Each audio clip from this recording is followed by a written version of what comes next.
நண்பர்களே பாருங்கள், தோசை நண்பர்களே. இன்றைக்கி தக்காளி சட்னி, அதுபோல் கொத்தமல்லி சட்னி இன்றைக்கி தான் வேறு லெவல். அப்படி தினம் இருக்குது நண்பர்களே.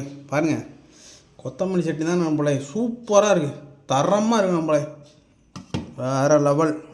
அப்படியே பெரட்டிக்கிட்டு அடித்தா தோசைக்கு தக்காளி சட்னிக்கும் பாருங்கள் தினாவும் இருக்குங்க. ஆஹா, சுவையாக இருக்குங்க, இப்படி இருக்குங்க. ஆஹா ஆஹா, பாருங்கள் பாருங்கள், தேனாக இருக்குங்க, ரொம்ப பிரமாதமாக இருக்குங்க. அதனால் இப்போ சாமி கும்பிட்டோன்னு இதுதான் இனிப்பாக இருக்குங்க. தோசை தான் பத்தாது, அந்தளவுக்கு டேஸ்ட்டாக இருக்குது.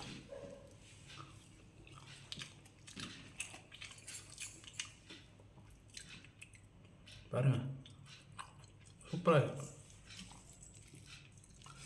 தேனாக இருக்குது.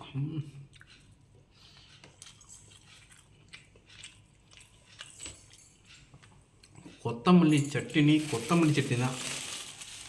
அடி என்னம்மா இருக்குது டேஸ்ட்டு. தக்காளி சட்னிலாம் சரி, தக்காளி சட்னி இல்லை, கொத்தமல்லி தான் ஒர்த்து இதில் ஒர்த்து வருமா, ஒர்த்துன்னு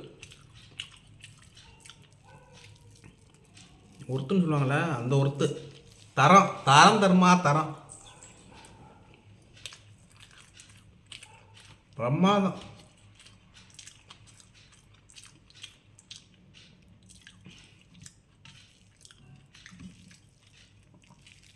அப்படி இருக்குங்க.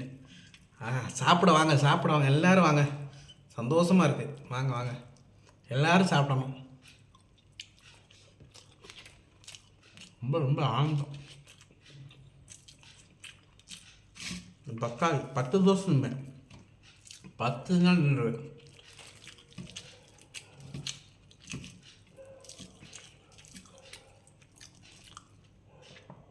அற்புதமாக இருக்குங்க. அப்படி இருக்குங்க.